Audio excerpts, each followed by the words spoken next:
যোৰহাটৰ ৰাজপথত ভয়ংকৰ দুৰ্ঘটনা।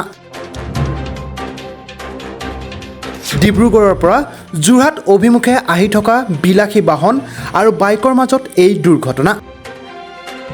ওচৰতে থকা এখন ব্ৰইলাৰ ব্যৱসায়িক প্ৰতিষ্ঠানত মহতিয়াই চুৰমাৰ কৰে বিলাসী বাহনখনে। বাইক আৰোহী দুজনক বিপদজনক অৱস্থাত যোৰহাট চিকিৎসা মহাবিদ্যালয়লৈ প্ৰেৰণ কৰা হয়। জনাইছোঁ এই মুহূৰ্তত নিউজ 24 অসমৰ প্ৰতিগৰাকী দৰ্শকৰ বাবে এটা গুৰুত্বপূৰ্ণ বাতৰি। যোৰহাটৰ শ্ৰেণীআলিত ভয়ংকৰ পথ দুৰ্ঘটনা সংঘটিত হয়। ডিব্ৰুগড়ৰ পৰা যোৰহাট টাউন অভিমুখে আহি থকা এখন বিলাসী বাহনে বিপৰীত দিশে আহি বাইকত খুন্দা মৰাৰ ফলত সংঘটিত হয় এই ভয়ংকৰ পথ দুৰ্ঘটনাটো। দুৰ্ঘটনা সংঘটিত কৰি ওচৰতে থকা এখন ব্ৰইলাৰ ব্যৱসায়িক প্ৰতিষ্ঠানত মহতিয়াই চুৰমাৰ কৰে বিলাসী বাহনখনে। উল্লেখ্য যে কথমটি প্ৰাণ ৰক্ষা পৰে ব্যৱসায়িক ব্যক্তিজনৰ।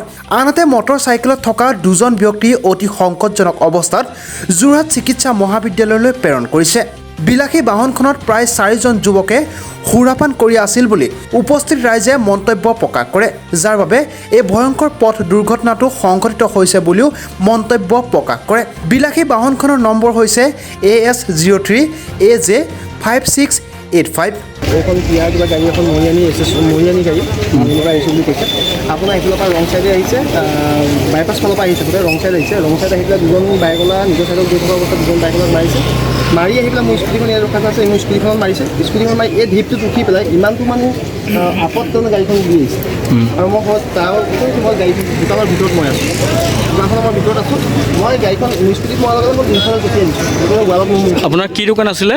মোৰ চিকেনৰ দোকান আছিলে, ব্ৰইলাৰ দোকান আছিলে ইয়াতে। দোকান ভাঙি তাৰ পাছত তেওঁলোকে যেতিয়া দোকানখন ভঙাৰ পাছত তেওঁ পলাবলৈ চেষ্টা কৰে। পলাবলৈ চেষ্টা কৰোঁতে মই গাড়ীখনত খুটিয়াই দৰ্জাখন ধৰিছোঁ, তেতিয়া দৰ্জাখন খুলি দিয়া নাই। তাৰ পাছত দৰ্জাখন খুলি পেলাই ওলাই পেলাই মই কৈছোঁ মানুহজন মেডিকেললৈ নিয়াৰ ব্যৱস্থা কৰক, তাৰপিছত মোক দোকানত টেলিফোনটো লাগে। তাৰপিছত তেওঁ কি কৰিছে, তেওঁ ৰঙা চকু দেখাইছে। ইমান মই মতালি দেখাই পেলাই ইমান 80 স্পীডত আহি পেলাই নিজে মদ খাই অভাৰ মদ খাই আহিছে।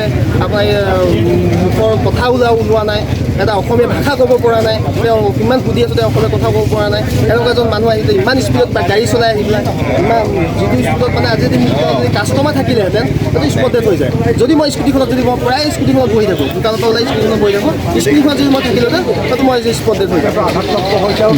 আৰু মোক ইয়াত ক্ষতিপূৰণ লাগিব, স্পষ্ট কথা। ক্ষতিপূৰণ যদি এইটো মোৰ সমস্যাটো সমাধান কৰি নিদিয়ে পুলিচ প্ৰশাসনে, কিন্তু হয়তো ভয়ানক পৰিস্থিতি হ'ব। শিৱসাগৰতকৈ পৰিস্থিতি তাতকৈ ভয়ানক পৰিস্থিতি হ'ব।